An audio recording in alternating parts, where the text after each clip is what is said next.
சோதரன் தேவனுடைய மகா பரிசுத்த நாமத்திற்கு மகிமை உண்டாவதாக. இந்த அருமையான பரிசுத்த நல்ல நாள் காலை வேலைக்காக அருமை ஆண்டவருக்கு நாம் அதிகமாக சோதரம் செலுத்துவோமாக. நாம் நிர்மலமாகாது இருக்கிறது கர்த்தருடைய கிருபையே, அவருடைய இரக்கங்களுக்கு முடிவில்லை என்று சொல்லியிருக்கிறபடி கர்த்தருடைய கரணமோடு கூட இருந்து எல்லா விதமான தீமைகளுக்கும் தீங்குக்கு விலைக்கு காத்துக்கொண்டு இந்த அருமையான பரிசுத்த நல்ல நாள் காலை வேலையில் கர்த்தருடைய சன்னிதானத்திலே கடந்து வந்து ஆண்டவரை தொழுது கொள்ளும்படியான பெரிய பாக்கியத்தை தேவன் நமக்கு கொடுத்து நல்சலாக்கியதற்காக அருமை ஆண்டவருக்கு அதிகமாக சோதரம் செலுத்துவோமாக. இந்த நாளிலும் தேவ சமூகத்தில் நாம் கடந்து வந்திருக்கிற கர்த்தருடைய ஆவியால் நமக்கு கொடுக்கிற வேதங்களை வாசித்து தேவனுடைய ஆசீர்வாத கிருபைகளை நாம் பெற்றுக்கொள்வோமாக. சங்கீதக்காரராய் தாவீது எழுதின சங்கீத புஸ்தகத்தில் நாம் விதமாக வாசிக்கிறோம். சங்கீதக்காரர் இவ்விதமாக நம்முடைய தேவனை குறித்து அவர் சொல்லுகிறதை பார்க்கிறோம். 95வது சங்கீதம் 3வது வசனத்திலே வாசிக்கும்போது சங்கீதக்காரர் இவ்விதமாக சொல்கிறார். 95:3 கர்த்தரே மகாதேவனும் எல்லா தேவர்களுக்கும் மகாராஜனுமாய் இருக்கிறார் என்று சொல்லி சங்கீதக்காரர் விதமாக நம்முடைய அருமை ஆண்டவரை குறித்து சொல்லப்படுகிறது நாம் விதமாக பார்க்கிறோம். கர்த்தரே மகாதேவனும் எல்லா தேவர்களுக்கும் மகாராஜனுமாக இருக்கிறார். இந்த உலகத்துல எத்தனையோ தெய்வங்கள் உண்டு. இந்தியாவை பொறுத்த வரைக்கும் 39 கோடி தேவர்கள் இருக்கிறார்கள். அவர் எல்லாருக்கும் மேற்பட்ட ஒரு தேவன் ஒருவர் உண்டானால் அது நம்முடைய ஆண்டவராக இயேசு கிறிஸ்து என்று சொல்லி பார்க்கிறோம். தேவனுடைய மகாபரிசுத்த நாமத்திற்கு மகிமையுண்டதாக. கர்த்தரே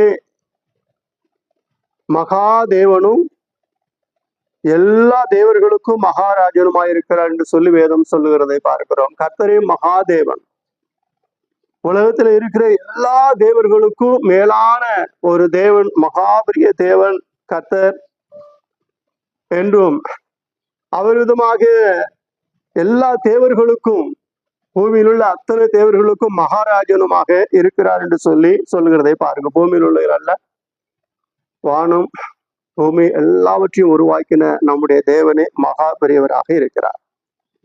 அதனாலே நாம் என்ன செய்ய வேண்டுமாம்? அவருக்கு எப்பொழுதும் துதி செலுத்தி தேவனுக்கு மகிமை ஏறெடுக்க வேண்டும். சங்கீதக்காரர் அதுக்கு முந்தின வசனத்தில் சொல்லும் பொழுது துதித்தலுடன் அவர் சந்ததிக்கு முன்பாக என்ன செய்யணுமா? வர வேண்டும் என்று சொல்லி சொல்லுகிறதை பார்க்கிறோம். வாசிங்க.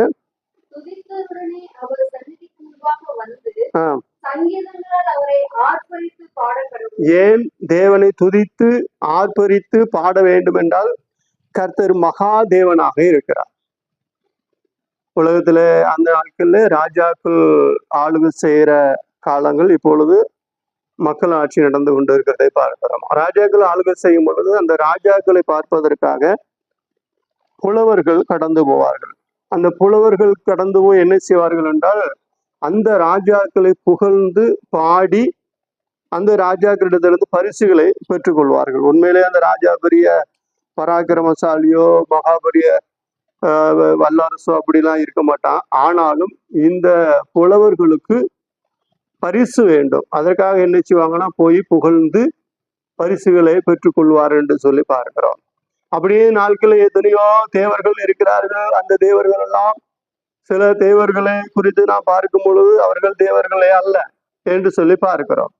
அப்படிப்பட்ட தேவர்களுக்கும் புகழ்ச்சியை மனிதர்கள் செலுத்துகிறதை பார்க்க. ஏனென்றால் இவர்களுக்கு ஏதாவது நன்மைகள் வர வேண்டும். ஆனால் இந்த வானத்தையும் பூமியும் சர்வத்தையும் உருவாக்கின ஒரு இறைவன் நம்முடைய தேவன் என்று சொல்லி பார்க்கிறோம். நாம் அப்படிப்பட்ட இறைவனை தொழுது கொண்டு இருக்கிறோம். நம்முடைய தேவனாய் கர்த்தரை தொழுது கொள்ளும்போதெல்லாம் நமக்கு சமயமா இருக்கிற இப்படிப்பட்ட பெரிய ஜாதி எது என்று சொல்லி வேதம் சொல்லுகிறதை பார்க்கிறோம். நம்முடைய தேவனாய் கர்த்தரை நாம் தொழுது கொள்ளும் போதெல்லாம் அவர் நமக்கு சமயமாக இருக்கிறார். அவர் மகாபெரிய தேவனாக இருக்கிறார். வான எனக்கு சிங்காசனம், பூமி எனக்கு பாதபடி என்று சொல்லி சொல்லுகிறதை பார்க்கிறோம். வானம் எனக்கு சிங்காசனம், பூமி எனக்கு பாதபடி, நீங்கள் கட்டுகிற ஆலயம் எம்மாத்திரம் என்று சொல்லி கேட்கிறதை பார்க்கிறோம். தேவன் வானத்தில் அமர்ந்து அவர் பாதபடியே அவர் பாதத்தை பூமியில வைத்திருக்கிறார். அவ்வளோ பெரிய தேவன் இந்த பூமியில மனிதனாக தன்னை தாழ்த்தி இந்த உலகத்துக்கு கடந்து வந்தார் என்று சொல்லி பார்க்கிறோம். பிலிப்பியர் புஸ்தகத்திலே வாசிக்கும் பொழுது அவர் தேவனுடைய ரூபமா இருந்தும் தேவனுக்கு சமமா இருப்பதை கொள்ளையாடின பொருளாக எண்ணாமல் தம்மை தாமே வெறுமையாக்கி அடிமையின் ரூபம் எடுத்து மனுஷ சாயலானார். அதாவது சிலுவையின் மரண பரியந்தம் தன்னை தாழ்த்தினார் என்று சொல்லி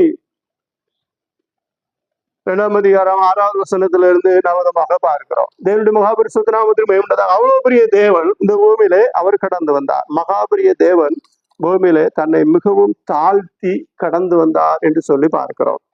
அவர் தன்னை மிகவும் தாழ்த்தி மனிதனாக அவர் தன்னை தாழ்த்தி அதாவது மனுஷபரியந்து தன்னை தாழ்த்தி அவர் கடந்து வந்தபடினாலே அநேகர் நினைக்கிறார்கள் எல்லா தேவர்களைப் போல இவரும் ஒரு தேவன். அநேகர் இயேசு என்ன நினைக்கிறார்கள், இயேசுக்கு அவ்வளவு பெரிய வல்லமெல்லாம் ஒண்ணும் கிடையாதுப்பா, அவருக்கு வல்லமை இருந்துச்சுன்னா அவரை ஏன் படிச்சு சிலுவையில் அறையிறாங்க. தெருவுல காய்கறி வித்துக்கிட்டு இருந்த ஒருத்தன் அவன் கிண்டல் பண்ணா, அவன் சொல்றான், உங்க கடவுளே பிடிச்சி சிலுவையில் அரைஞ்சிட்டாங்க, பெரிய கடவுளாம் அப்படின்னு சொல்லிச்சான். அவனுக்கு எதிர்ப்பு தெரிவிச்சாலோ அவனுக்கு கடவுளை பத்தி தெரியாது. என்ன நினைச்சுக்கிட்டு இருக்கிறாங்க, எல்லா கடவுளை போல இவரும் ஒருவர் என்று நினைத்து கொண்டிருக்கிறார்கள்.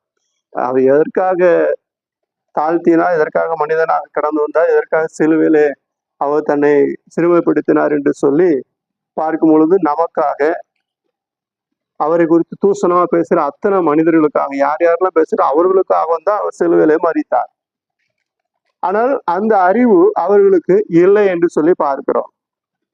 விதமாக பார்க்கிறோம், பரிசுத்தரின் அறிவே அறிவு. தேவனை குறித்தான அறிவு ஒரு மனிதனுக்கு இருக்குமானால் அதுவே மேன்மையான அறிவு. அந்த மகா அறிவு அது மகாபரிய தேவனாகி இறைவனை நாம் அறிந்து கொள்ளுகிறதாக இருக்கிறது.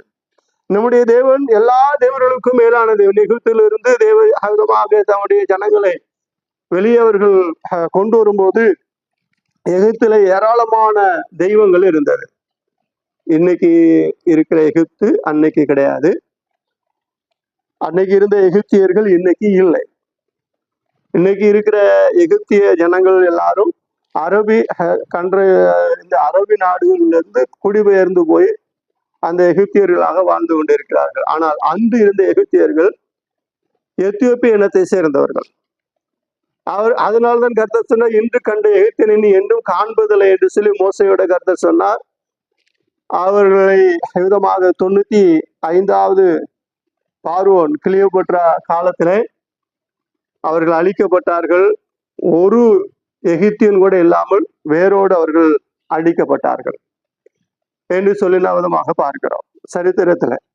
தேவனுடைய மகாபரிசுத்த நாமத்திற்கு மகிமையுண்டாக அந்த எகிப்திலே பலவிதமான தெய்வ வழிபாடுகள் இருந்தது. இன்னைக்கு உலகத்துல இன்னைக்கு நம்ம பார்க்கும் பொழுது இந்தியா, எத்தியோப்பியா, அதாவது இந்தியா தேசத்திலேயும் மற்ற இந்தியா பக்கத்தில் இருக்கிற சில நாடுகளில் தான் விதமாக இப்பொழுதைக்கு விக்கிரக ஆராதனைகள் இருக்கிறது.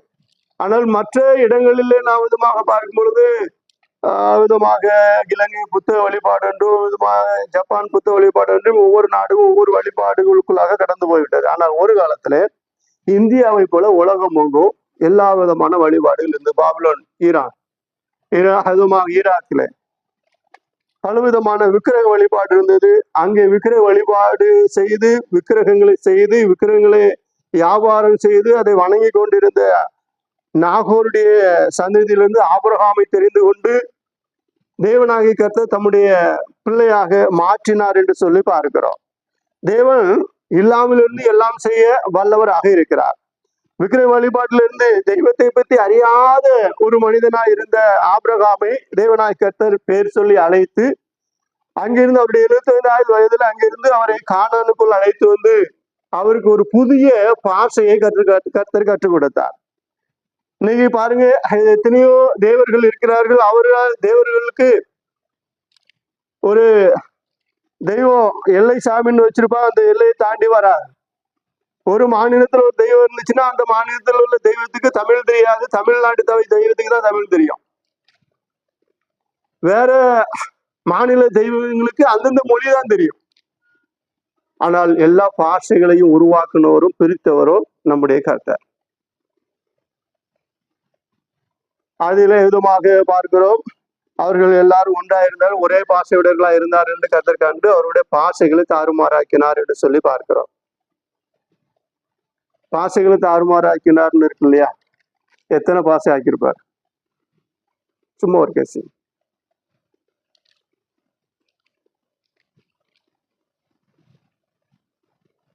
தெரியல தானே. 3 பாசை தான். ஒரு பாசையிலிருந்து 3 கூட 2 பாசை பிரிஞ்சிச்சு. ஏன்னா நோவாவுக்கு எத்தனை பிள்ளைகள்?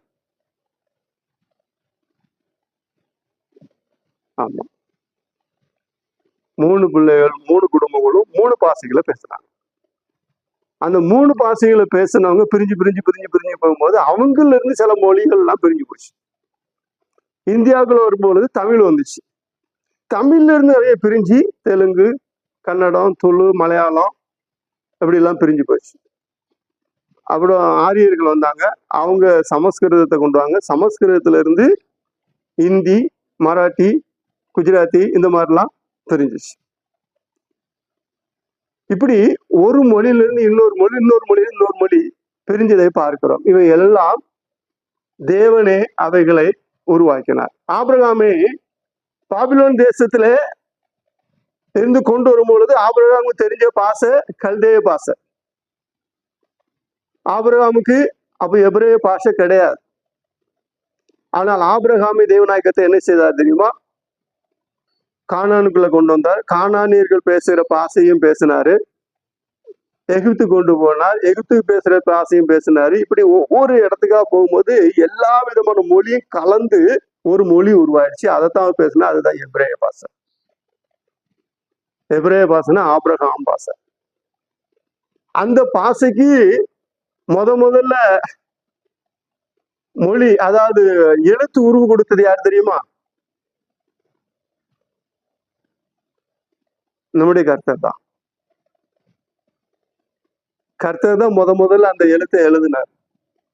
10 கற்பலகையில 10 கற்பனையில பலகைகள் 2 பலகைகளை எழுதி மோசைகிட்ட கொடுத்தார். மோசை கோபத்துல போட்டு உடைச்சதுனால மறுபடியும் பலகைய என்ன செஞ்சாரு? செஞ்சு கொண்டு வா, நீ தான் எழுத போறேன்னு சொன்னார். இவர் பலகைய மறுபடியும் செஞ்சு கொண்டு போனார். செஞ்சு கொண்டு போன பிற்பாடு கர்த்தர் அந்த 40 நாள் 40 நாள் அங்க எபிரேய மொழி எழுத்தை உருவாக்கி அதை முதலாவது மோசைக்கு கற்றுக் கொடுத்தார். மோசையை கற்றுக் கொடுத்து மோசை அந்த மொழியை முதல்ல எழுதி இது பண்ணார். அதுக்கு பிற்பாடு மோசே தான் 5 ஆகமத்தையும் எழுதினார். அவர் எபிரேய மொழியில எழுதினார் என்று சொல்லி பார்க்கிறோம். இப்படி இல்லாமல் இருந்த ஒரு பாஷையை தேவநாயகத்தை ஒரு பாஷையாக உருவாக்கி எழுத்து வடிவு கொடுத்து அது ஒரு மொழியாக உருவாக்கினார் என்று சொல்லி. நம்முடைய தேவநாயக கர்த்தராலே கூடாத காரியம் ஒன்றுமே இல்லை. அவர் எல்லாவற்றையும் செய்ய வல்லவராக இருக்கிறார் என்று சொல்லி அறிந்து இறைவனுக்கு நாம் அதிகமாக ஸ்தோத்திரம் செலுத்தும். அதனால்தான் சங்கீதக்காரர் சொல்கிறார், கர்த்தரே மகா தேவனும் எல்லா ராஜாக்களுக்கும் எல்லா தேவர்களுக்கும் மகாராஜனுமாக இருக்கு. எல்லா தேவர்களுக்கும். எகிப்துல பலவிதமான தெய்வங்கள் இருந்தது. 430 வருஷம் அங்கே அவர்கள் வாழ்ந்து கொண்டிருந்தார்கள். அங்கே விதமாக கண்ணுக்குட்டி தெய்வம், கண்ணுக்குட்டி தெய்வத்தை வணங்கினார்கள். சூரிய தெய்வத்தை வணங்கினார்கள். அதாவது நைல் நதி தெய்வத்தை வணங்கினார்கள். தவளை தெய்வம், மீன் தெய்வம், இப்படி ஏகப்பட்ட தெய்வங்கள் அவர்களுக்கு இருந்தது. அப்போ கர்த்தர் அங்கே விதமாக வண்டு ஜாதி வந்துச்சு இல்லையா, அது அவர்களுக்கு தெய்வம். அங்க என்னென்ன வாதைகள்லாம் உருவாச்சோ அந்த வாதைகள் எல்லாமே அவர்கள் தெய்வமாக வணங்கினார்கள். அதனால தேவநாயகத்தை என்ன பண்ணினார் என்றால், இதெல்லாம் தெய்வம் அல்ல, இவைகளுக்கு மேலாக இவைகளை சிருஷ்டித்த ஒருவராகி நான் தான் தெய்வம் என்பதை காண்பிப்பதற்காக என்ன செய்தார் என்றால், தவளைகளை கொண்டார், நைல் நதி அடித்து ரத்தமாக்கினார், சூரியனை மறைத்தார். எப்படி? 3 நாள் காரிருள் உருவாச்சு. அப்போ சூரியனை மறைத்தார், கல் மலையை உருவாக்கினார், பயிர் வகைகளை அழித்தார், வெட்டுக்களிகளை உருவாக்கினார், பேன்களை உருவாக்கினார். மந்திரவாதிகள், அவங்க ஏராளமான மந்திரவாதிகள் இருந்தாங்க. அவங்க என்ன செஞ்சாங்கன்னா, மோசை செய்யறதெல்லாம் அவங்களும் செஞ்சுக்கிட்டே இருந்ததுனால கொப்பளங்கள் உருவாக்கக்கூடிய சூளை சாம்பலை அள்ளி போட்டு அவங்க பேரும் கொப்பளம் கொண்ட உடனே ஒளிந்து கொண்டார்கள். மந்திரவாதிகள் பயந்தார்கள். இந்த மகாபரிய தேவனுக்கு உண்டாக இருப்பவன் யார் என்று சொல்லி சொன்னார்கள். இப்படி தன்னை தேவனாயை கர்த்தர் மகாபரிய தேவனாக அவர் காண்பித்தார் என்று சொல்லி பாரு. எல்லா தேவர்களுக்கும் மேலான தெய்வம் நம்முடைய தெய்வம். அந்த தெய்வம் அந்த அது அடிமைத்தனத்தில் இருக்கிற ஜனங்களை விடுதலை ஆக்கி அவர்களை கொண்டு வர வேண்டும். ஆனால் எகிப்தில் இருக்கிற இஸ்ரவேலர்களுக்கு தங்களுடைய தெய்வத்தை பற்றி அவர்களுக்கு தெரியாது. தங்களுடைய தெய்வம் வல்லமை உள்ளவரா, பராக்கிரமசாலியா, அவர் விதமாக எல்லாவற்றையும் செய்ய வல்லவரா, எதையாவது செய்வாரா, இப்படி ஒவ்வொருத்தருக்கும் ஒவ்வொரு தெய்வத்துக்கு ஒவ்வொரு வல்லமை வைத்திருப்பார்கள். விதமாக காற்றுக்கு ஒரு தெய்வத்தை வைத்திருப்பார்கள், மின்னலுக்கு ஒரு தெய்வத்தை வைத்திருப்பார்கள். நம்ம கூட தமிழ்நாட்டுல கூட மழை வந்துச்சுன்னா இடிச்சுன்னா என்ன சொல்லுவாங்க? அர்ச்சனா அர்ச்சனா அர்ச்சனா. அர்ச்சனை நேரம் இடி முன்னலுக்கு கடவுளாம். அப்போ இப்படி ஒவ்வொருத்தரும் ஒவ்வொரு விதமான தெய்வத்தை வழிபட்டு கொண்டிருந்தார். இது எல்லாவற்றுக்கும் மேலான ஒரு தெய்வம் நம்முடைய கர்த்தர் என்பதை ஜனங்கள் அறிந்து கொள்ள வேண்டும். இஸ்ரவேலர்கள் அறிந்து கொள்ள வேண்டும். இஸ்ரவேல் ஜனங்கள் 430 வருஷம் எகிப்தில இருந்தார்கள். அவருடைய முற்பிதாவாகி ஆபிரகாமுக்கு, ஈசாக்கு, யாக்கோபுக்கு நம்முடைய ஆண்டவர் வெளிப்பட்டு இருந்தார். ஆனால் இவர்கள் முற்பிதாவின் தேவன் என்று அறிந்திருந்தார்களே தவிர அந்த தெய்வம் எப்படிப்பட்டவராயிருப்பார், அவருடைய வல்லமை எப்படி இருக்கும், அவர் எப்படி ரட்சிப்பாரா, அவருக்கு கை கால் உண்டா, அவரு பேசுவாரா, பேச மாட்டாரா, அவர் என்ன வல்லமை உள்ளவர் என்பதை அவர்கள் தெரியாதிருந்தார்கள். அதனால் அவர்கள் அறிந்து கொள்ளும்படியாக தேவன் பூமியில, எகிப்தில தேவனாய் கர்த்தர் இறங்கி அற்புதங்களை செய்தார்.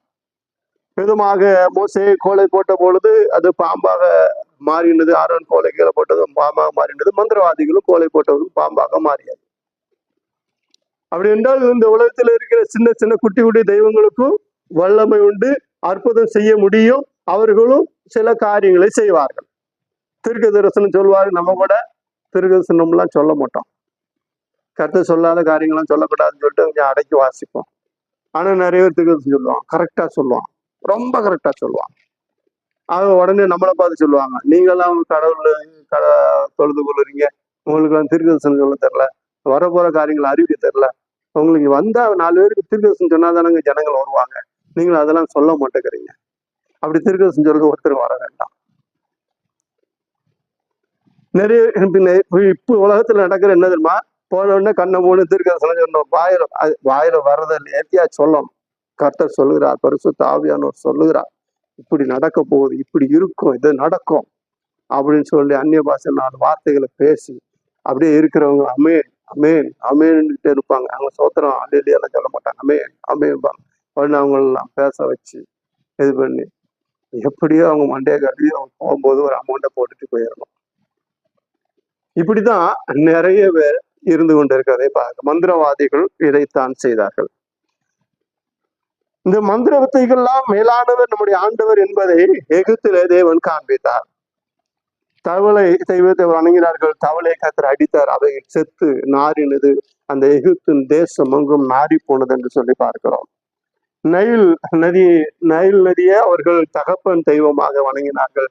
நைல் நதியை கர்த்தர் அடித்தார், ரத்தமாக மாறினது. அப்போது இஸ்ரவேலர்கள் நினைத்தார்கள், அடி அப்பா, விதமாக நைல் நதி பெரிய தேவன் தகப்பன் தெய்வத்தையே அடித்து விட்டாரே, நம்முடைய கடவுள் அவ்வளவு பெரியவரா என்று சொல்லி அவர்கள் ஆச்சரியப்பட்டார்கள். அவர்கள் ஆச்சரியப்பட்டு தேவனுக்கு மகிமை ஏறெடுத்தார்கள் என்று சொல்லி நாம் விதமாக பார்க்கிறோம். தேவனுடைய மகாபரிசுத்த நாமத்திற்கு மகிமை உண்டாதா?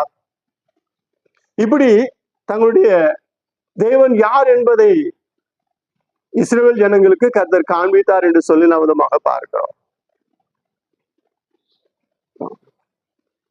தேவனுடைய மகாபரிசுத்த நாமத்திற்கு மகிமை உண்டாதா? கர்த்தரே அவர் மகாபரிய தேவன் என்பதை காண்பிக்கும்படியாக தேவன் பூமியிலே அந்த நாட்களில் இறங்கி கிரியை செய்தார். இஸ்ரவேல் ஜனங்களுக்கு தன்னுடைய தேவனை பத்தி தெரியாது. மோசேக்கும் கர்த்தரை பத்தி தெரியாது. அவர் மீதியான் தேசத்துல போய் ஆடு மேய்த்து கொண்டிருந்தார். 40 வருஷம் முடிவுல அவர் ஆடுகளை பத்தி கொண்டு அதிகமாக ஒரே மலை என்ற பர்வதத்துல போகும்போது அங்க திடீர்னு ஒரு முள்செடியானது கொஞ்சம் மேல மலையில முள்செடியானது அதுமாக பத்தி எரிஞ்சுக்கிட்டு இருக்குது. திடீர்னு பார்த்தா முள்செடி எரியுது, ஆனா முள் வேகலை. அந்த செடியில ஒரு இலை கூட என்ன செய்யல, வேகலை, தீ எரிஞ்சுக்கிட்டு இருக்குது. அதை பார்க்க ஆச்சரியமா இருந்துச்சு. அப்படிப்பட்ட காட்சி அது வரைக்கும் அவர் பார்த்ததில்லை. அதனால என்ன செய்யறார், கிட்ட போகிறார். அது என்ன காட்சி, வித்தியாசமா இருக்குது, அற்புதமா இருக்குது, போய் பார்க்கலாம் என்று சொல்லி கிட்ட போய் அதை பார்க்க போகும்பொழுது அந்த செடி, அந்த அக்கினியிலிருந்து ஒரு சத்தம் உண்டாகிறது. மோசே, மோசே, நீ நிற்கிற இடம் பரிசுத்த பூமி, உன் கால் பாதரட்சை கலட்டி போடு என்று சொன்ன பொழுது உடனே அந்த சத்தம் வந்தது. ஆச்சரியமா இருந்தது. ஐயோ, அக்னியிலிருந்து ஒருவர் பேசுகிறாரே, கடவுள், அக்னி கடவுளோ அப்படின்னு சொல்லி இவர் என்ன செஞ்சாரு, எகிப்துல 40 வருஷமா வளர்ந்தார் இல்லையா, இவருக்கு எகிப்துல எல்லா அதாவது ராஜ குமாரனாக இருந்தபடினால இவருக்கு ராஜா, அதாவது எல்லா விதமான கலைகளும் தெரியும். போர் வீரர்ல இருந்து எல்லா பயிற்சிகளும் இவருக்கு தெரியும். அப்போ அங்க இருந்து எபிரேயருக்கு உதவி செய்த நிமித்தம் அங்கே பார்வோர்களை கொல்ல போனது நிமித்தம் ஓடி வந்து விட்டார். இப்ப 40 வருஷமா மீதியான் தேசத்துல ஆடுகளை மேய்த்து கொண்டிருக்கிறார். ஆனா இப்பொழுது மீதியான் தேசத்துல கடந்து வந்தாலும் மீதியான் தேசத்துல இருக்கிற அவருடைய மாமனார் கர்த்தரை வணங்குகிற ஒரு ஆசாரியன். அதனால அவருக்கு கர்த்தரை பத்தி, அதாவது ஆபிரகாமுடைய தேவனை பத்தி அதிகமா தெரியாவிட்டாலும் இப்பொழுது அவர் விதமாக ஒரு தேவ பக்தி உள்ள ஒரு மனுஷனாகத்தான் இப்போ ஆடுகளை மேய்த்து கொண்டு வரும். இப்பொழுது தேவன் தரிசனமாகிறார். அவர் கேட்கிறார், நீ நிற்கிற இடம் பரிசுத்த பூமி, நான் ஆபிரகாமின் தேவனும் ஈசாக்கின் தேவனும் யாக்கோபின் தேவனுமாக இருக்கிறேன் என்று சொன்ன பொழுது அவருக்கு ஆச்சரியமா இருந்தது. எங்களுடைய முற்பிதாவின் தேவனா, ஆபிரகாமின் தேவனா அப்படின்னு சொல்லிட்டு அவருமா கேட்கிறார். நான் இஸ்ரவேல் ஜனங்களுடைய கூக்குரலை கேட்டேன், அதனால் அவர்களை விடுவிக்கும்படியாக நான் பூமியில இறங்கினேன். இப்பொழுது நான் உன்னை அனுப்புகிறேன், நீ வா, நீ போய் அதை செய் என்று சொல்லுகிறார். முதலாவது சொல்லுற, ஆண்டவரே, நான் பெரிய வாக்கு வல்லவன் அல்ல. இளவரசனா வாழ்ந்தவர், எல்லா பயிற்சியும் எடுத்தவர், வாக்கு வல்லவனா இல்லாம இருந்திருப்பாரு, நல்லா படிச்சிருப்பாரு, எல்லாம் ஒரு ராஜகுமாரனாக வாழ்ந்தவர், எல்லா பயிற்சியும் இருந்துச்சு. அப்புறம் ஏன் அப்படி சொன்னாரு? 40 வருஷம் ஆச்சு எகிப்துல இருந்து வெளியே வந்து. எத்தனை வருஷம்? 40 வருஷம் வெளியே வந்து இப்ப அவரு எகிப்தி மொழியை பேசுறதை விட மீதியான் தேசத்து மொழியை பேசிக்கிட்டு இருக்கிறார். அதனால மறுபடியும் சரளமா எகிப்து தேசத்துல போய் எகிப்திய மொழியை பார்வனுக்குமாக பேச முடியாத, சரளமா வராதே, அதனாலதான் அவர் திக்குவாயன்னு சொன்னார்.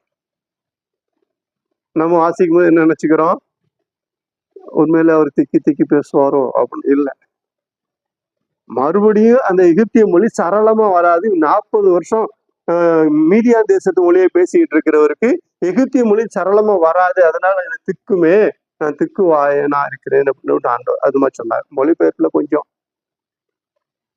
வித்தியாசமா போட்டுக்கிறான். ஆண்டவர் சொல்லுறார், உமையனையும் செவிடனையும் ஒருடனையும் உருவாக்கினவர் யார்? நான் தானே என்று சொல்லிவிட்டு போ, நான் அந்த ஜனங்களை விடுதலை ஆக்க முடியாது கடந்து போகிறேன், நீ போ, முற்பிதாவின் தேவன் என்று அப்படி சொல்லும் பொழுது நம்முடைய ஆண்டவருக்கு பேர் உண்டா? உண்டா? பேர் உண்டா? பேர் இருந்தா சொல்லுவோம். ஆண்டவருக்கு பேரு தேவையே இல்லை. ஏன்னா அவரு கடவுள், அவரு கடவுள், அவருக்கு பேர் தேவையில்லை. ஆனா முதல்ல ஒரு மனுஷன் ஆண்டவர் பார்த்து ஒரு கேள்வி கேட்கிறான். அவர்தான் மோசே கேட்கிறார், ஆண்டவரே, நீ போ சொல்றீங்க, போறேன், உங்க பேர் என்ன? ஆண்டவருக்கு தூக்கி வாரி போடுது. ஆண்டவருக்கு தூக்கி வாரி போடுது. அடாடா, பேரை கேட்கிறானே. அவர் உடனே அப்படியே சமாளிச்சுட்டா, இருக்கிறவரா இருக்கிறேன்னு சொல்லு போ அப்படின்னு. இருக்கிறேன், நான் தான்ப்பா, நான் அனுப்புறேன் போ. அதாவது ஆபிரகாமோடு இருந்த தேவன் இப்ப உங்களோடு இருக்கிறேன் போ அப்படின்ட்டு. நான் தான் அப்படின்னு சொன்னோடனே, நான் தான் என்கிறவர் என்னை அனுப்பினார் அப்படின்னு தான் போய் சொல்றாரே தவிர அவருக்கு பேர் கிடையாது. கர்த்தர் என்று சொல்லி வரும்போது சமஸ்கிருத வார்த்தை கர்த்தர், நிறைய தமிழ் பைபிள்ல கர்த்தர் அப்படின்னு நிறைய வரும், அதெல்லாம் சமஸ்கிருத வார்த்தைகள். கர்த்தாவே, கர்த்தா, அதாவது சகலத்தையும் கடந்தவர். இப்போ தமிழ்ல கடவுள். இந்த கடவுளை பத்தி அவர் அறிந்து கொண்ட பொழுது அவர் கேட்கிறார், உங்களோட பேர் என்ன? பேரு சொல்ல முடியல, இருக்கிறேன், நான் தான் சொல்லு அப்படின்னு சொல்றேன். அதனால எபிரேய மொழியில நான், நான் தான், நான் என்று அதிகாரமாக சொல்லுகிற அந்த வார்த்தைய இஸ்ரேல் ஜனங்கள் இன்னும் வரைக்கும் என்ன செய்ய மாட்டாங்களாம், உச்சரிக்க மாட்டாங்களாம். ஆனா கர்த்தராகிய இயேசு கிறிஸ்து அந்த வார்த்தை அநேக இடத்துல உச்சரித்தார். நான் தான், நானே நல்ல மேய்ப்பன், நானே ஜீவப்பம், என்னை இல்லாமல் ஒருவனும் பிதாவிடத்தில் வரான், அழுத்தமா சொன்னார். அதனாலதான் பிரதான ஆசாரியர்களுக்கும் வேதபாரர்களுக்கும் செம்ம டென்ஷன் ஆயிட்டாங்க. பாவங்களை மன்னிக்க அதிகாரம் உண்டு என்று சொல்லி, மகனே உன் பாவம் உனக்கு மன்னிக்கப்பட்டது, மகளே உன் பாவம் உனக்கு மன்னிக்கப்பட்டது அப்படின்னு சொன்ன உடனே இவரு அப்படி சொன்ன உடனே அவங்க பயங்கரமான டென்ஷன் ஆயிட்டாங்க. இயேசு சிலுவையில அறையிறதுக்கு காரணமே இயேசு சொன்ன வார்த்தைகள் தான். என்ன தெரியுமா? நான் தான், நானே நல்ல மேய்ப்பன், நானே வழியும் சத்தியம் ஜீவனுமா இருக்கிறேன், நானே அப்படின்னு சொல்லி நான் தான் அப்படின்னு அழுத்தமா சொன்ன அந்த அழுத்தம் கடவுள் ஒருவருக்கு தான் உண்டு என்பதை அவர்கள் அறிந்திருந்தார்கள். ஆனால் கர்த்தர் இயேசு அவர் தான் கடவுள் என்பதை அவர்களுக்கு சொன்ன பொழுது அவர்களால் அதை ஏற்றுக்கொள்ள முடியவில்லை. அதனால் தான் அவர்களுக்கு அது ஒரு கோபம் உருவாகி, இவரை எப்படியாவது நான் கடவுள் சொல்ல, இவனை எப்படியாவது சிலுவையில் அரைஞ்சு கொண்டுடணும், அதாவது சிலுவையில மரத்துல தூக்கப்பட்ட எவனும் சபிக்கப்பட்டவன், அதனால இவன் சபிக்கப்பட்டவன். ஒரு குருடன்கிட்ட இப்போ யோவான் எழுதின சுவிசேஷம் 9ஆம் அதிகாரத்துல வாசிக்கிறோம். அந்த குருடனுக்கு பார்வை கிடைத்த பொழுது அந்த குருடத்துல போய் வேதபாரரும் அதுமாக பரிசேயர்களா போய் என்ன சொல்றாங்கன்னா, அவன் பாவி என்று நாங்கள் அறிந்திருக்கிறோம், நீ தேவனை மகிமைப்படுத்து என்று சொல்ற. அந்த மனுஷன் என்ன சொல்றான்னா, அவர் பாவி என்று எனக்கு தெரியாது, இயேசுவே பாவி என்று எனக்கு தெரியாது, நான் குருடனாய் பண்ணி இப்பொழுது காண்கிறேன், அது ஒன்றுதான் எனக்கு தெரியும். அவன் பாவி. அப்போ அவர் சொல்ல, அந்த கண் திறக்கப்பட்ட மனுஷன் சொல்றான், அவர் பாவின்னு சொல்றீங்க, உலகம் தோற்றும் போது இதுவரைக்கும் பிறவி கொண்ட கண்ணை யாராவது திறந்ததுண்டா? கடவுள் தானே திறப்பாரு அப்படின்னு சொல்லி அவன் சொல்லுகிறதை பாருங்க. இப்படி அநேக இடங்களிலே இஸ்ரவேல் ஜனங்கள் இயேசு கிறிஸ்துவை தெய்வம் என்று ஏற்றுக்கொள்ளவில்லை, இன்றும் அநேகர் ஏற்றுக்கொள்ளவில்லை என்று சொல்லி பார்க்கிறோம். அதனால்தான் விதமாக அநேக கடவுள் யார் என்பதை அறியாதபடினாலே உலகத்துல பலவிதமான காரியங்களை கடவுளாக வணங்குகிறார்கள். செத்து போயிருப்பாங்க, பல ஒரு குடும்பத்துல முக்கியமான ஆளா இருப்பாங்க, ஆணோ பெண்ணோ முக்கியமானவா இருப்பாங்க, அந்த குடும்பத்தை நல்லா நடத்திட்டு போயிருப்பாங்க, அவங்க திடீர்னு செத்து போயிருப்பாங்க, அவங்கள வச்சு போட்டோ வச்சு கும்பிடுவாங்க. இன்னைக்கு போட்டோ வச்சிருப்பாங்க, ஒரு காலத்துல போட்டோ கூட இருக்காது, சும்மா ஏதாவது இதை வச்சு கல்லோ ஒரு சேலையோ ஒரு நெத்தியோ வச்சு அது நினைவு பொருளா வச்சு கும்பிட்டுருப்பாங்க. கடைசியில அது கொண்டு புதைச்ச இடத்துல கொண்டு வருஷம் என்ன செய்யறது, போய் பூஜை போடுறது, பூ போடுறது இதெல்லாம் போடுவாங்க. அப்புறம் கடைசியில அது என்ன ஆயிரும்னா, அது தெய்வம் ஆயிரும், அது குலதெய்வம் ஆயிரும். உங்க குலதெய்வம் இருக்குன்னு இந்த குலதெய்வம் எங்க ஊர்ல அப்படியே அந்த அந்த அந்த ஆணோ பெண்ணை செத்து கொண்டாங்களே அவருடைய சன்னதிகள் எல்லாம் அவங்க பல ஊர்கள் இருப்பாங்க, யாருன்னு பின்ன தெரியாம போயிடும். ஆனா அவங்க எல்லாம் சேர்ந்து என்ன செய்வாங்க, குலசாமின்னு சொல்லிட்டு அங்க வந்து ஒரு கல்லை நாட்டி இது பண்ணி சந்தனத்தை பூசி எண்ணெயை ஊத்தி வணங்குவார்கள். இவர்கள்லாம் கடவுளா என்றால் கடவுள் அல்ல, வாழ்ந்து செத்து போன மனிதர்கள், ராஜாக்கள்.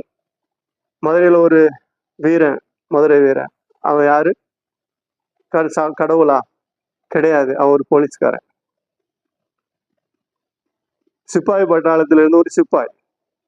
ராஜா விரும்பின ஒரு பொண்ணை இவன் லவ் பண்ணானா, அதனால உண்டான கோபத்துல இவனுடைய கையை காலை வெட்டி, ஏற்கனவே அங்க ஒரு திருடனும் கொல்லக்கூட்ட தலைவனும் இவனை பழி வாங்க நினைச்சுக்கிட்டு இருக்கிறப்போ மாறு வேஷத்துல போய் இவன் கையை காலை மார்கை வாங்கி போட்டார்கள் என்று சொல்லி பார்க்கிறோம். பிற்காலங்கள்ல அவங்க கடவுளா வச்சு கும்பிட ஆரம்பிச்சிட்டாங்க.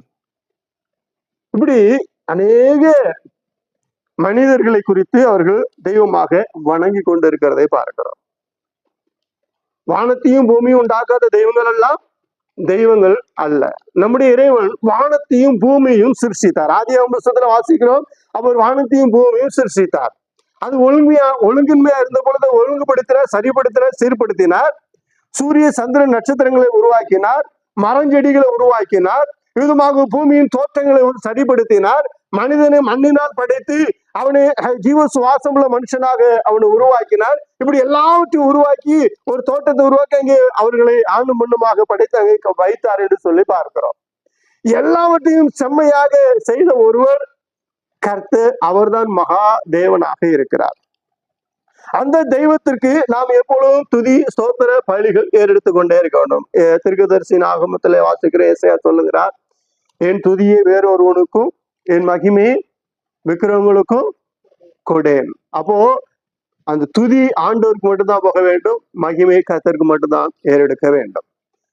அதை விட்டு வேற வேற தேவர்களுக்கு செலுத்தக்கூடாது என்று சொல்லி நவதமாக பார்க்கிறோம். ஒரு சினிமா படத்துல ஒரு ஜோக் வச்சிருப்பாங்க. ஒருத்தன் உட்கார்ந்துருப்பான், திடீர்னு அங்க 4 பேரை வந்து தேடிக்கிட்டு இருப்பான். என்னடா தேடுறீங்க?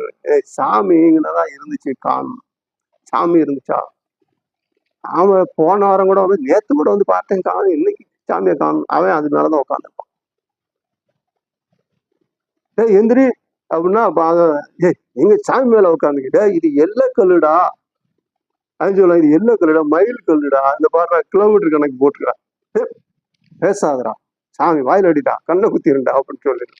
இப்போ எல்லைக்கல்லு, மயில் கல் எல்லாம் இப்படி அதுல ஒரு ஜோக்கா தான் காமிச்சிருப்பாங்க.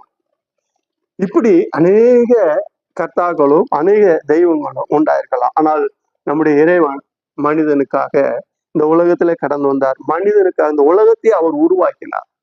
உலகத்தை உருவாக்கி எல்லாவற்றையும் நேர்த்தியாக அவர் படைத்து மனிதனை உருவாக்கி அவனை ஆளுகை செய்யும்படி வைத்து விட்டு, அவன் பாவம் செய்த பிற்பாடு அவனுக்காக பாவ நிவர்த்தியையும் அவர் செய்து நிரந்தரமாக பாவ நிவர்த்தி செய்வதற்காக ஒரு மனிதனாக இந்த உலகத்திலே கடந்து வந்து தம்மை மனுஷனாக தாழ்த்தி அவர் சொன்னார், சிலுவையில் அறைவார்கள், 3ஆம் நாள் உயிரோடு எழுந்திருப்பேன்னு சொன்னார். சொன்னபடியே அவர் 3ஆம் நாள் உயிரோடு எழுந்து பரலோகத்துக்கு அவர் கடந்து சென்றிருக்கிறார்.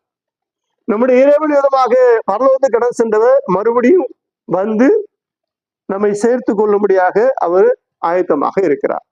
அது மாத்திரமல்ல, நாம் அழிந்து நரகத்துக்கு போய்விடக்கூடாது என்பதாக ரட்சிப்பை கொடுத்தவர் சபையை ஏற்படுத்தி சபைக்குள்ளாக உபதேசத்தை கொடுத்து உபதேசத்துக்குள்ள நம்ம கடந்து வந்து மகிழ்த்திருக்கிறதை பாருங்க. யோபின் புஸ்தகத்துல வாசிக்கிறோம், 38 41 அதிகாரம் வரைக்கும், 38, 39, 40, 41 அதிகாரங்கள்ல கர்த்தர் யோபோடு கர்த்தர் பேசுகிறார்.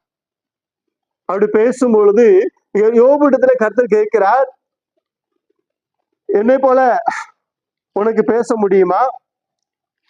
நீ இடைக்கட்டிக்குள், நான் கேள்விக்கு நீ உத்தரவு சொல்லு, நீ குறை சொல்லுகிறாயே, நான் என்ன செய்கிறேன் உனக்கு என்று சொல்லி அவர் பயங்கரமான கேள்விகளை கேட்கிறதை பார்க்கிறோம். ராசிகளை உருவாக்குனது யாரு? துருவ நட்சத்திரங்களை உருவாக்குனது யாரு?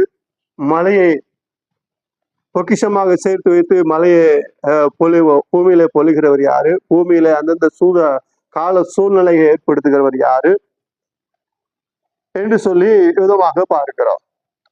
நிறைய காரியங்களே 38ஆம் அதிகாரத்துல வாசிக்கும் பொழுது 38, 39, 40, 41 இந்த 4 அதிகாரத்திலையும் நிறைய விஞ்ஞானத்தை குறித்து நாம் பார்க்க முடியும். ஆண்டவர் அவர் சொல்லுகிறார், பூமி முத்திரிடப்பட்ட முத்திரையை போட்டு விதமாக பூமியை நான் ஸ்தாபித்த பொழுது நீ எங்கே இருந்தால், சமுத்திரத்தை அடிக்கல் வரைக்கும் நீ புகுந்து ஆராய்ந்ததுண்டோ, சமுத்திரத்தில் லிவியாதானே நீ பார்த்திருக்கிறாயோ என்றெல்லாம் விதமாக அநேக காரியங்களை குறித்து பேசி கொண்டு வருகிறதை பாருங்க. அப்படி என்றால் இந்த உலகத்துல அத்தனை காரியத்தை உருவாக்குனவர் நம்முடைய கர்த்தர்.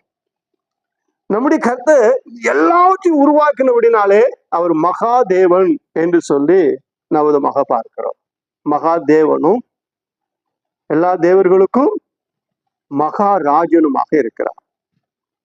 அதற்காக இறைவனுக்கு நாம் அதிகமாக ஸ்தோத்திரம் சொல்லுவோம். அதனால்தான் நான் என்ன செய்யணுமோ, துதித்தலுடனே ஆண்டவரை நாம் எப்பொழுதும் மகிமைப்படுத்த வேண்டும். அவர் சன்னதியில கடந்து வந்து அவர் துதித்து அவருக்கு மகிமையை எடுத்துக்கொண்டே இருக்க வேண்டும், அவருக்கு துதி செலுத்த வேண்டும் என்று சொல்லி பரிசுத்த ஆவியானவர் சொல்வதற்காக தேவனுக்கு ஸ்தோத்திரம் செலுத்துமாக இங்க ஒரு அம்மா விதமாக சொல்லுகிறார்.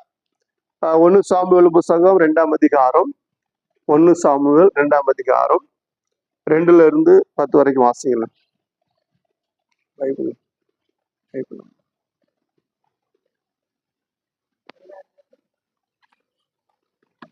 2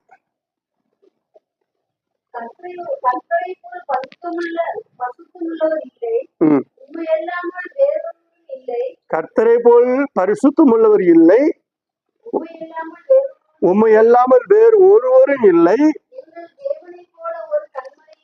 எங்கள் தேவனை போல ஒரு கண்மலையும் இல்லை. இனிமே கர்த்தருக்கு விரோதமான மேட்டிமையான பேச்சை என்ன செய்யக்கூடாது, பேசக்கூடாது, பேசாதிருங்கள். அகந்தையான பேச்சு உங்க வாயிலிருந்து புறப்பட வேண்டாம். கர்த்தர் எப்படிப்பட்ட தேவன்? ஞானமுள்ள தேவன். அவர் செய்கையில் யதார்த்தம் உள்ளவையோ.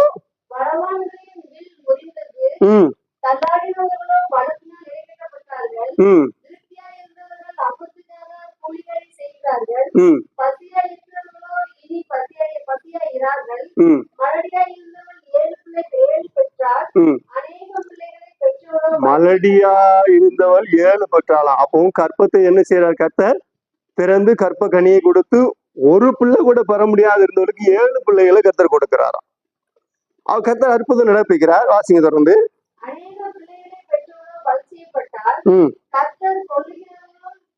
கர்த்தர் கொல்லுகிறவரும் உயிர்ப்பிக்கிறவருமாயிருக்கிறார். அவரே பாதத்தில் இறங்கும் அதிலிருந்து ஏறவும் பண்ணுகிறார்.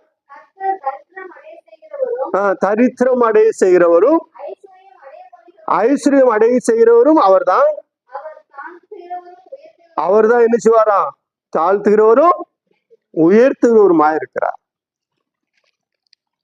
தேவனுடைய மகாபரிசுத்த நாமத்துக்கு மகிமை. நம்முடைய தேவன் எல்லாவற்றையும் அவர் கண்ட்ரோல்ல வச்சிருக்கிறார். அவர் நினைச்சா ஒரு மனுஷனை தாழ்த்தவும் முடியும், உயர்த்தவும் முடியும். அவர் என்ன செய்ய சித்தம் கூட அதை செய்யும். ஆனா அவருடைய கரத்தை தடுத்து கேள்வி கேட்கறதுக்கு ஒருவர் கிடையாது. விதமாக நான் வாசிக்கிறோம். யோபின் புஸ்தகம் 42ஆம் அதிகாரம் 41ஆம் அதிகாரம். யோபு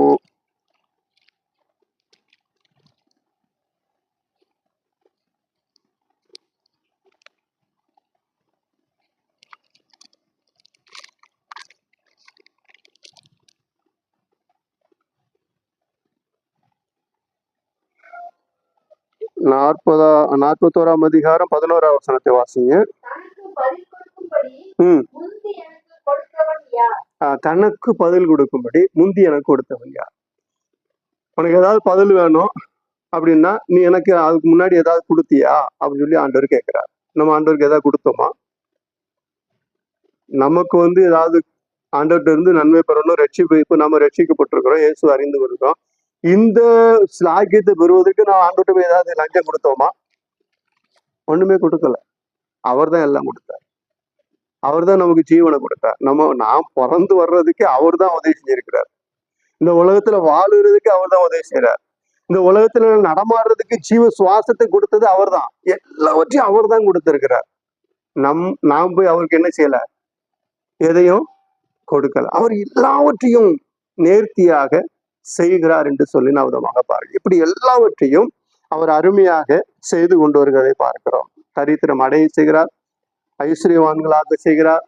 இன்னைக்கு நிறைய பணக்காரர்கள் இருக்கிறாங்கன்னா அதுவும் கர்த்தரால் தானே ஆகிறார்கள். நிறைய ஏழைகள் இருக்கா, அதுவும் கர்த்தரால் தான். அவர் கர்த்தர் கேட்கிறார், முடவர்களையும் ஊனர்களையும் ஓமையர்களையும் சப்பானிகளையும் விதமாக குருடர்களையும் படைத்தவர் யார்? நான் அல்லவா? மோச இடத்துல சொல்ல, நான் திக்குவாயனும் மந்த நாவும் உள்ளவர் என்று சொல்லும் பொழுது சொல்லுகிறார், அதெல்லாம் உருவாக்குனது யார்? நான் தானே. ஓ, நான் உன்னோடு இருப்பேன்.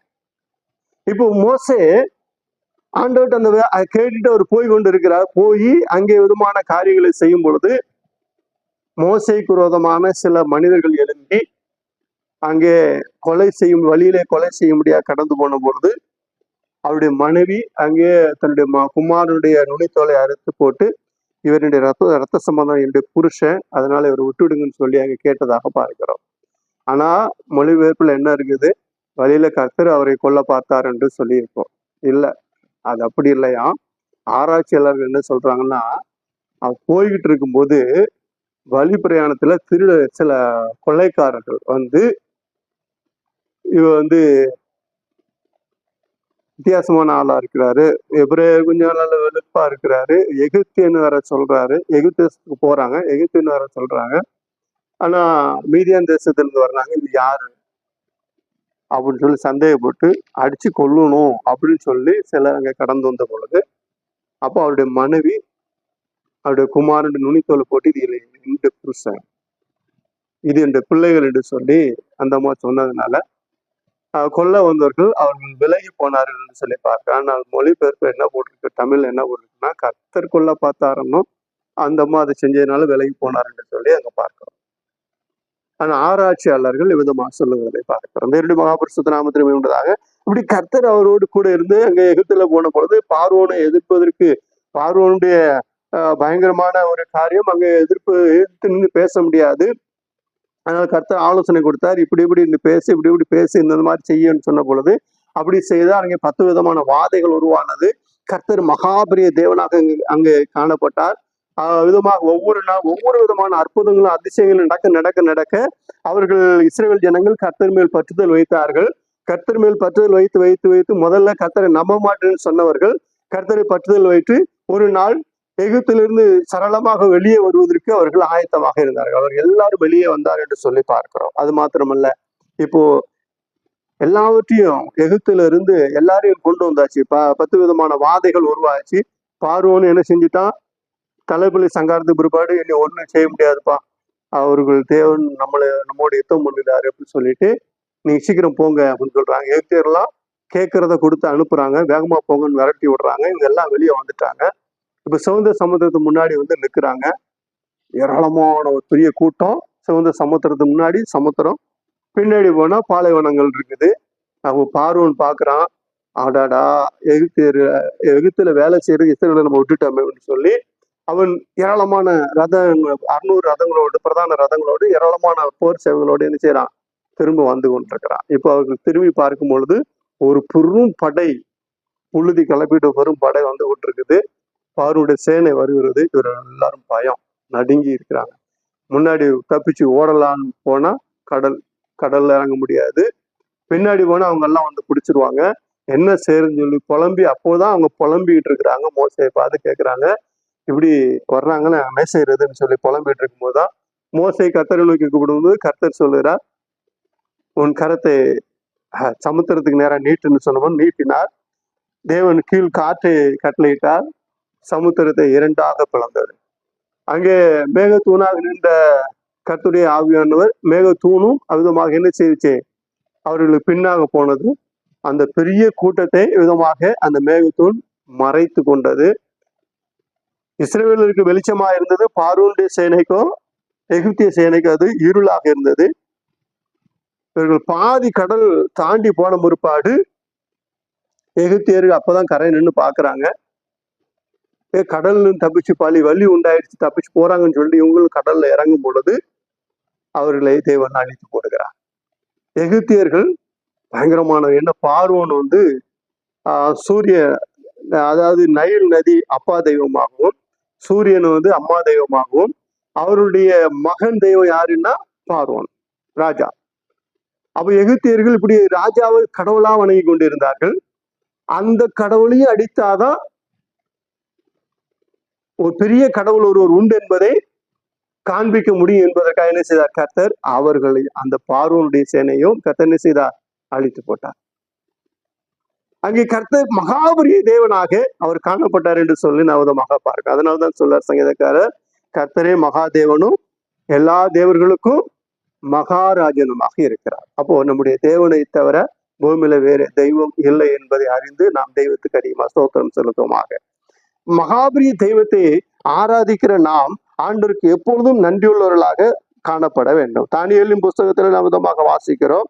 6ஆம் அதிகாரம் 27வது வசனத்தை வாசிக்கும் பொழுது, தானியேலை கொலை செய்ய வேண்டும் என்பதற்காக அங்குள்ள பிரதானிகள் போட்ட ஒரு சதி திட்டம் தான் அதுமாக அந்த ராஜாவை 30 நாள் அளவும் வணங்க வேண்டும்.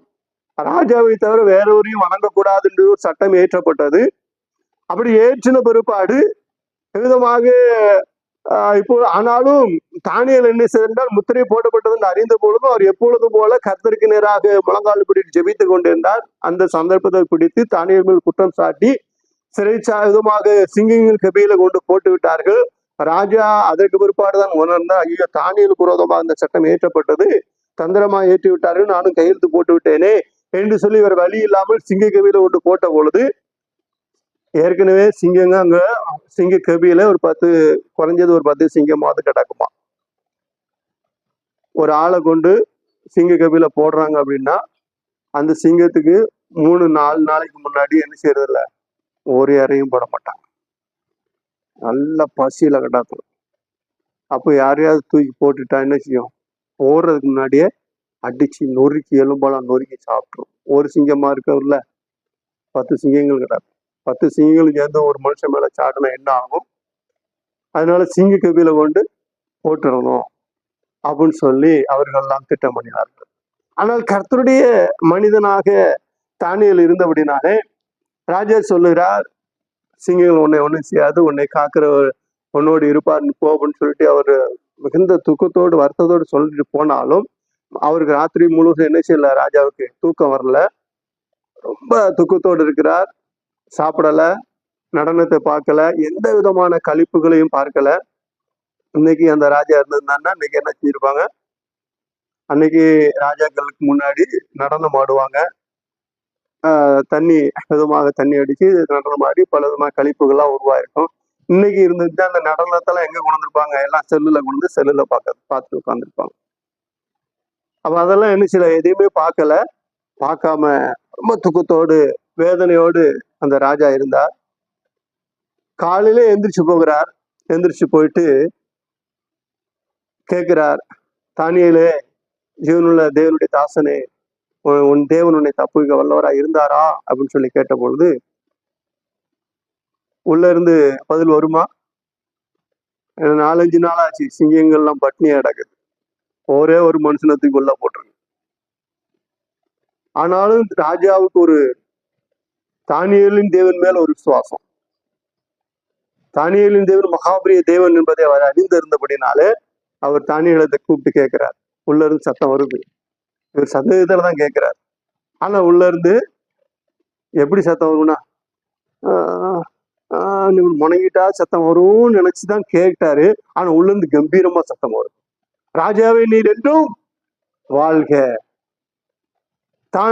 சிங்கங்கள் என்னை சேதப்படுத்தவில்லை, நான் தேவனுக்கும் உண்மையா இருந்தேன், உனக்கும் உத்தவமா இருந்தேன், நீதிகேடு செய்ததில்லை. அதனால் தேவன் தம்முடைய தூதர்களை அனுப்பி சிங்கங்களின் வாயை கட்டி போட்டார். அவன் நாய்க்குட்டி மாதிரி பேசாம. சிங்கங்கள்லாம் என்ன நினைச்சிருக்க தெரியுமா, சே அருமையான ஏற பசி 5 நாளா சூப்பர் ஏற முன்னாடி உட்கார்ந்துருக்கு, வாயை திறக்க முடியாது, வாயை திறக்க முடியாது, கையை கால நீட்ட முடியாது. அப்படியே பார்த்துட்டு பயக்கத்தோட பட்டு கிடந்திருக்கும். இவரு பாட்டுல கீழே போவான்னு தூக்கி போட்டோடனே அடியெல்லாம் பட்டுருக்கதானே செய்யும். ஆனாலும் கொஞ்சம் கை காலில் முட்டில் அடிபட்டாலும் எந்திரிச்சு உட்காந்து ராத்திரி முழு ஜபம் தான் பண்ணிக்கிட்டு இருந்திருப்பார். அவர் பாட ஹாயா உட்காந்து ஜெபம் பண்ணிட்டு கத்திரி சோதரித்து ஜெபம் பண்ணி பாட்டு பாடி எல்லா வேலையும். இந்த இக்கட்டான நிலையிலே காக்கிறவர் நம்முடைய இறைவன் தூதர்களை அனுப்பினார். அப்ப அங்கே விதமான காரியம் ராஜா சொன்னோன்னு அப்படியா அப்படின்னு சொல்லிட்டு அவர் ரொம்ப சந்தோஷப்பட்டு அவர் மேல தூக்கி விட்டுட்டு எதுமா சொல்ல 27ஆம் வசனத்தை வாசிங்க.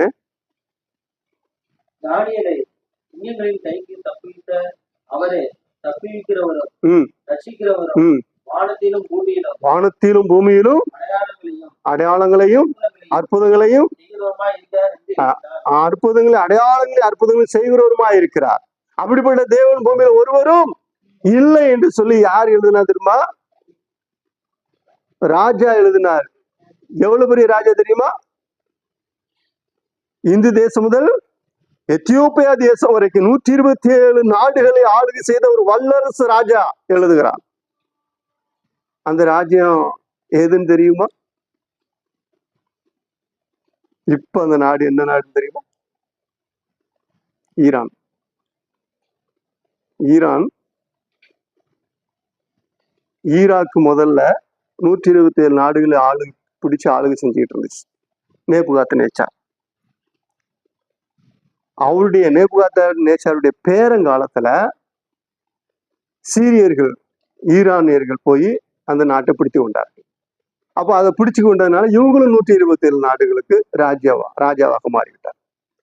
இவர்கள் ஆளுகை செய்து கொண்டிருக்கும் பொழுது சில காலங்கள் பிற்பாடு கிரேக்க ராஜன் யாரு, அலெக்சாண்டர், அலெக்சாண்டர், அவன் வந்து பிடிச்சுக்கிட்டான். அவன் வந்து பிடிச்சி அவன் உலகம் முழுவதும் ஆளுகை செய்துகிட்டு இருந்தான். அவருடைய கரங்கள்ல இருந்து, கிரேக்கருடைய கரங்கள்ல இருந்து அப்புறம் எங்க போச்சு, ரோமர்கள்ட்ட போச்சு. ரோமர்கள்ட்ட இருந்து கடைசியாக பிரிட்டிஷ்கிட்ட போச்சு. அப்புறம் பிரிட்டிஷ்கிட்ட இருந்து எல்லாருக்கும் விடுதலை விடுதலை விடுதலை சொல்லி இப்போ இருக்கிற மாதிரி எல்லா நாடும் சுதந்திரம் அடைஞ்சு உட்காந்து. அவ்வளவு பெரிய ராஜா கர்த்தரை குறித்து எழுதுகிறான். அவரே என்ன செய்யறாராம், தப்புவிக்கிறவர், விடுவிக்கிறவர், உயிர்ப்பிக்கிறவர், அவரை போல தேவன் பூமியில ஒருவரும் இல்லை என்று சொல்லிவிட்டு அதுக்கு முன்னாடி உள்ள வசனங்கள்ல வாசிக்கும் பொழுது என்ன செய்யறார், தானியேல் மேல தூக்கி வர சொல்றார். தூக்கி விட்ட உடனே தானியேல் மேல் குற்றம் சாட்டின அத்தனை மந்திரிகளுடைய குடும்பங்களோடு பிள்ளை குட்டிகளோடு சேர்த்து பிடிச்சி எங்க கொண்டு போட்டாராம், சிங்கங்கபில கொண்டு போட்டார். ராஜா கொண்டு போடும் பொழுது அந்த சிங்கங்கள்லாம் என்ன பண்ணிச்சான், ராத்திரி முழு வருஷம் இருந்தா அவனை சாப்பிட கூட முடியல. இப்ப தூதர் என்ன பண்ணிட்டாரு, வாயை கட்டெல்லாம் அவுத்து விட்டுட்டாரு. இப்ப சிங்கங்கள்லாம் அப்படி தைரியமா இருக்கு. கீழே போட்ட உடனே அவர்கள் கீழே போய் சேரவே இல்லையா, கீழே போய் சேரல. சேர்றதுக்கு முன்னாடி அத்தனை பேரையும் மேல போகும்போதே பொட்டி அடிச்சு எலும்பெல்லாம் நொறுக்கிதான் கீழே கொண்டு போச்சான். அப்ப சிங்கம் எவ்வளவு வீரியமா இருந்திருக்க, சிங்கங்கள் தான் 10 சிங்கத்துக்கு மேல இருக்குன்னா அவ்வளவு சிங்கம் அவ்வளவு வெறி உண்டு போக்காங்க. இப்போ இவங்களெல்லாம் சேர்த்து போடும் பொழுது அவ்வளோ பசியில இருந்த சிங்கம் தானியலை உண்டு செய்யவில்லை. தானியலின் தேவன் தானியலோடு இருந்தார். அவர் தமது தூதனை அனுப்பினார். ஒரு தூதன் போய் அந்த சிங்கங்கள் வாயெல்லாம் கட்டி போட்டு தானியலை பாதுகாத்தார். தப்புவிக்கிறவரும் விடுவிக்கிறவரும் ஆகிய இறைவன் நம்முடைய தேவன் என்று சொல்லி நவதமாக பார்க்கிறோம். அது மாத்திரமல்ல, 3ஆம் அதிகாரம் 28 இருந்து வாசிங்க.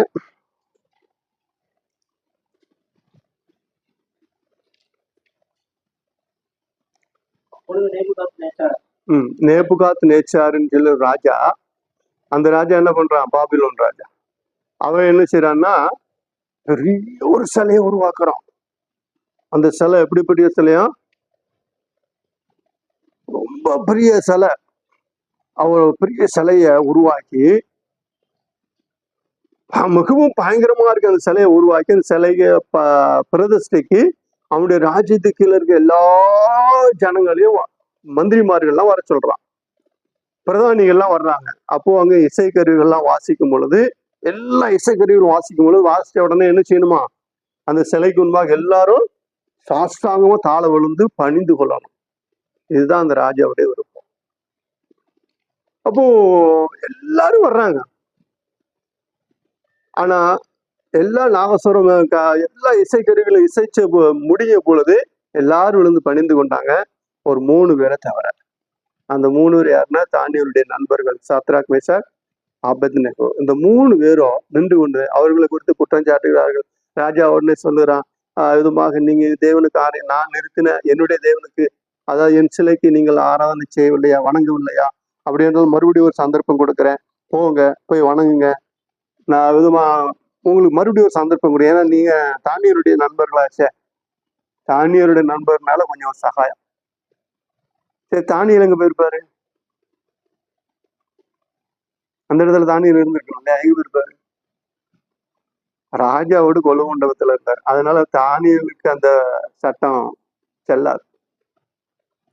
அதனால தானியலை விட்டுட்டு இப்ப மற்றவர்களும் இப்போ இவரு பிரதானியாக, இவங்க 3 பேர் பிரதானிகளா இருந்த அப்படின்னால, சரி தானியலுடைய நண்பர்களா இருக்குன்னா அவங்களுக்கு மறுபடியும் சந்தர்ப்பம் கொடுக்குறேன், வணங்குங்க அப்படின்னு சொல்ல. அப்ப அவங்க சொல்றாங்க, அவங்க என்ன ரொம்ப பணிவா, ராஜாவே அப்படி இல்லை அப்படின்னா சொன்னாங்க. என்ன சொன்னாங்க, நேபுகாத் நேச்சாரே வேற சொல்றான், இதை குறித்து உமக்கு உத்தரவு செய்யங்களுக்கு அவசியம் இல்லை அப்படி. சும்மாவே ராஜா பேரை சொல்லக்கூடாது, சும்மாவே எடுத்து பேசக்கூடாது. இதுல பேரை சொல்லி சொன்னா ராஜாக்கு எப்படி இருக்கும்? கோவம், சரியான கட்டும் கோபத்துல உருவாரு. அவனுக்கு இருந்த கோபத்துல அவ்வளவு கோபம். அப்பவுமே பட்டயத்தை எடுத்து வெட்டி போடலாமா, அவ்வளவு கோபம். ஆனால் என்ன செய்யறான்? 7 மடங்கு தீய அதிகமாக்கி தூக்கி போடுங்கடா. தூக்கி போட்டதெல்லாம் யாரு? பெரிய பெரிய பராக்கிரமசாலிகள் தூக்கி கொண்டு போட்டாங்க. பராக்கிரமசாலி இவர்கள சால்வையோடு பாவையோடு அப்படியே அவர்களுடைய ட்ரெஸ்ஸோடு அப்படியே கட்டி அவர்கள் போட்டு என்ன அவங்க அதிபதிகள் இல்லையா, இவருடைய போட்டிருக்க அந்த ட்ரெஸ்ஸோட கட்டி போட்டா எப்படி இருக்கும்? அந்த துணியோட சேர்ந்து மலமலான்னு எரிஞ்சு வேகிறதுக்கு நல்லா தூக்கி போட்டாங்க. போட்டவங்க அந்த தீயினுடைய அனல் தாங்க முடியாம செத்து போயிட்டாங்க, சுருண்டு விழுந்து செத்து போயிட்டாங்க. ஆனா இவர்கள் உள்ள போன பொழுது என்ன செஞ்சாங்களாம்? உலாவிட்டு வந்தாங்க. உள்ள போனவங்க இவங்களும் என்ன நினைச்சிருப்பாங்க? அவ்வளவுதான், சொல்லி முடிஞ்சு அப்படின்னு நினைச்சுப்பாங்க. ஆனா உள்ள போய் நின்னப்போ வெக்க தெரியல, அவன் தெரியல, ஒண்ணு தெரியல, சும்மா ஆயா ஏதோ ஏசி ரூமுக்குள்ள அப்படியே இது பண்ண மாதிரி ஆயா சுத்திட்டே வந்தாங்க. எல்லாரும் ரொம்ப ஜாலியா சுத்திட்டே வந்தாங்க.